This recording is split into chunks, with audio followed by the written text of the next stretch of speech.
Déterminons les coefficients A, B et C, ces constantes, dans l'expression du courant I.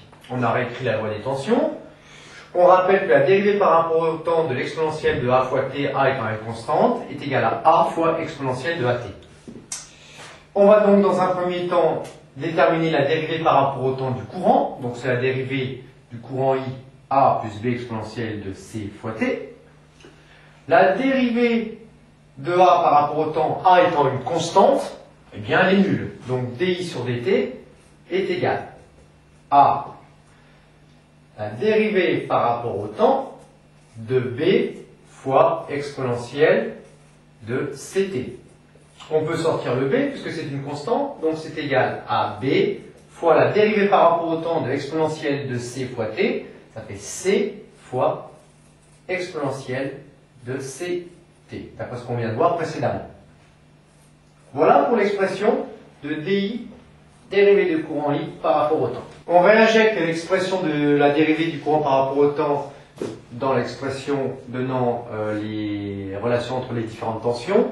Donc E égale L fois dI sur dt, qu'on vient de trouver, plus grand R plus petit r, facteur de I. On développe E égale LBC exponentielle de Ct,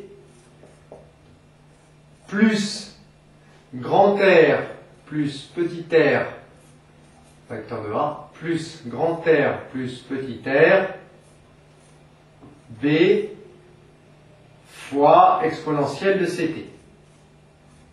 On va pouvoir mettre des termes en facteur. J'ai mis en facteur B exponentielle de Ct que je retrouve dans cette expression et dans cette expression. Donc B exponentielle de Ct, facteur de L fois C, plus grand R plus petit r. Et puis il nous reste ce terme constant ici, grand R plus petit r fois A.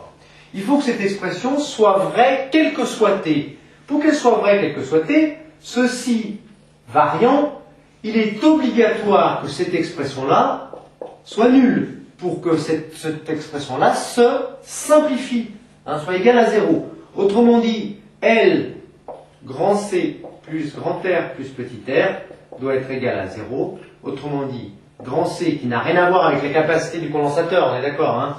Grand C égale donc quoi? Moins grand R plus petit r divisé par N. Voilà pour l'expression de C. Réglons son compte maintenant à l'expression de A. Eh bien, il nous reste, puisque tout ceci est nul, il nous reste donc grand E, force électromotrice de la pile, est égal à grand R plus petit r fois A. Autrement dit, A égale E sur grand R plus petit r. Il ne nous reste plus qu'à déterminer maintenant grand C avec les conditions initiales. Je réécris l'expression de I en remplaçant A et C par sa valeur, donc C par moins grand R plus petit r sur L, et puis A par E sur grand R plus petit r.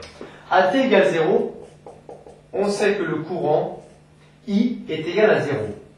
Donc on va remplacer le courant I par 0. 0 égale grand E sur grand R plus petit r, plus B fois exponentielle de quoi? Eh bien exponentielle de moins grand R plus petit r fois, sur L fois 0, autrement dit, exponentielle de 0. Or exponentielle de 0, vous savez que ça fait 1. Autrement dit, B est égal à moins E sur grand R plus petit r. Il nous suffit de réinjecter cette expression dans le courant I. Donc I est égal à grand E sur grand R plus petit r, plus B qui est égal à moins E grand R plus petit r,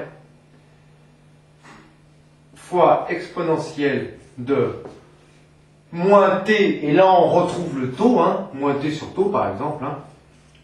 On peut l'écrire sous cette forme-là. Autrement dit, le courant I est égal à grand E sur grand R plus petit r, facteur de 1 moins exponentielle de moins T sur taux. Au passage, on vérifie que c'est homogène. I, c'est en ampères. Nous avons ici des volts sur des ohms. Or, vous vous rappelez le U égale RI. Autrement dit, U sur R égale I. Donc, le courant en ampères également des volts sur des ohms. Donc, ça va. Ici, c'est homogène. fois eh bien, 1 est sans unité, et exponentielle de moins t sur taux est également sans unité, puisque taux est en seconde et t est en seconde. Donc, on a bien une expression qui est homogène. Voilà l'expression du courant I, avec les trois valeurs A, B et C.